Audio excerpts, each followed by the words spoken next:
I'm national correspondent Kayla Gaskins on Capitol Hill. The longest government shutdown in history could end this week because the Senate has a compromise plan with enough support to pass. A breakthrough on Capitol Hill. The American people have suffered for long enough. After a 40-day stalemate, enough Democrats crossed the aisle Sunday and joined Republicans. The motion upon reconsideration is agreed to, giving Senate leaders the votes they needed to advance a compromise package to reopen the government. They decided to put principle over their personal politics. The agreement will fund multiple agencies for the full fiscal year and all other agencies until January 30th of 2026. In exchange, Democrats have the commitment from the White House to rehire federal workers fired at the start of the shutdown and a promise to vote on extending the expiring Affordable Care Act tax credits. You know, I've got some folks who didn't like the vote, but I'm going to have a whole lot of federal employees who are going back to work and they're getting their paychecks. 8 senators broke rank in the Democratic caucus to advance the compromise. 2 Democrats and 1 independent supported the GOP plan since the beginning of the shutdown. And on Sunday, 5 more Democrats joined. None of these lawmakers are up for re-election next year, but amid intense backlash, they are being accused by many Democrats of caving to President Trump and Republicans.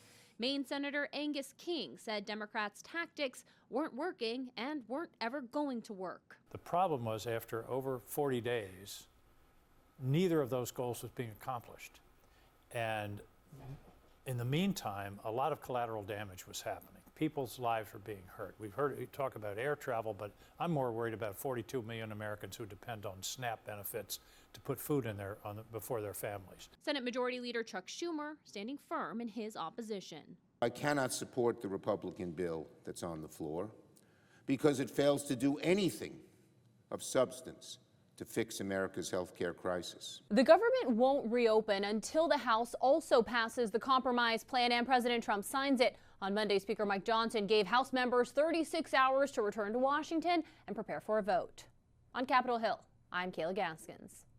The historic shutdown could be over as it enters its 41st day. Yesterday, 8 Democrats broke with Senate Minority Leader Chuck Schumer in a sign that they were willing to compromise to try to reopen the government while those negotiations do continue. And joining us now to discuss this and more headlines on the Hill is our Washington insider, Armstrong Williams. Good morning to you, sir. You know, you called it and said we would soon see the government reopen with enough Senate Democrats to agree on some kind of a CR. Tell us what's happening on the Hill right now.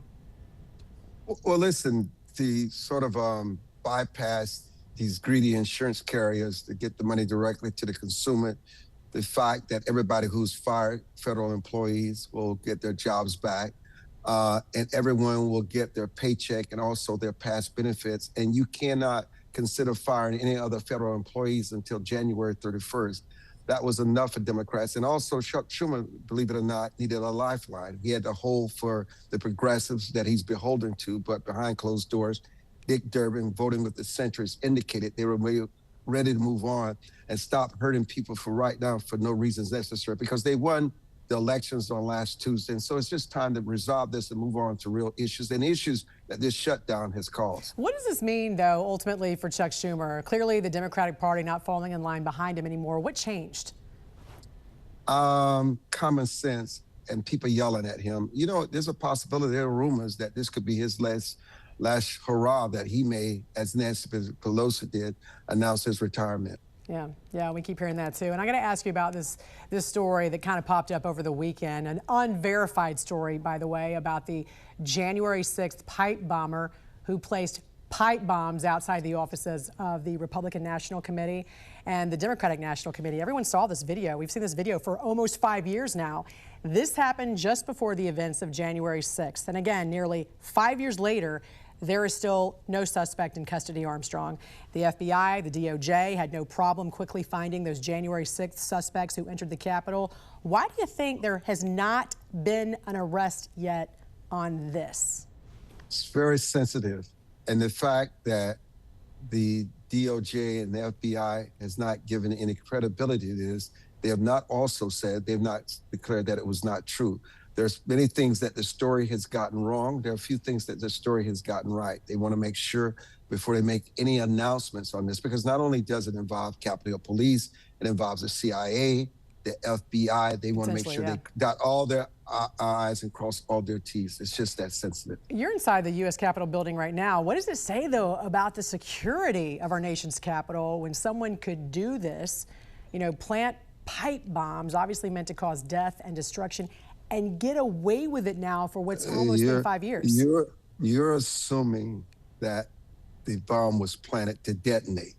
Not considering that it may have been a ploy to further malign the right-wing extremists as if they planted the bomb. Interesting. It was never intended. You just got to think deeply about this. Okay. And Yes, yeah.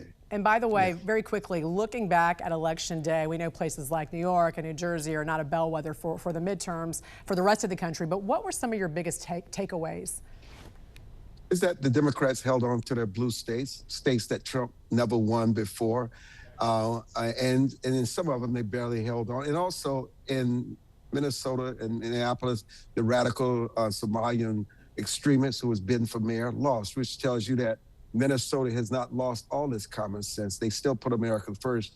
And that was a good sign. And so, you know, we move on. These elections are elections, and anything within a week can change the dynamics of it. The voters are very fickle. We'll just see what happens. The midterm elections, Jan, is a long way off. Anything can happen.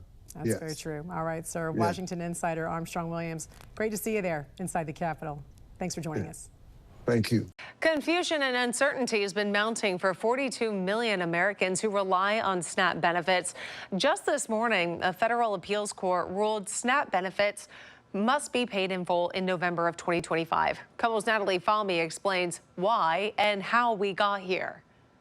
It has been a windy road these past 10 days as the battle to fully fund SNAP or not in the month of November has played out in courts across the country. I'm angry. I'm very angry.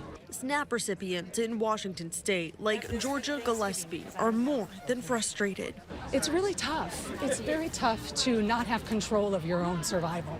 She hasn't received her benefits this month and says now she's needing to make difficult decisions to keep food on the table.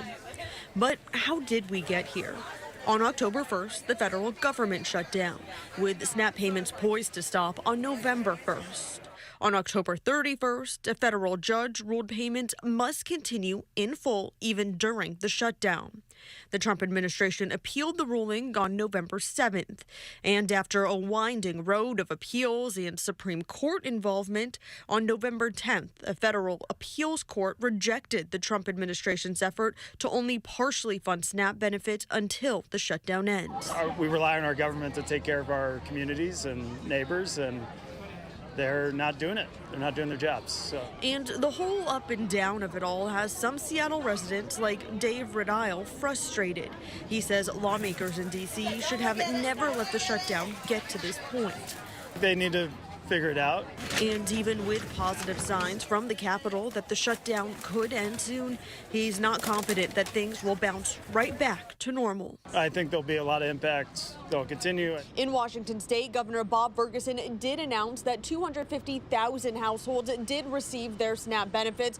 That is about half the number of households in the state that rely on the benefit. In Seattle, I'm Natalie Fahmy, KOMO News.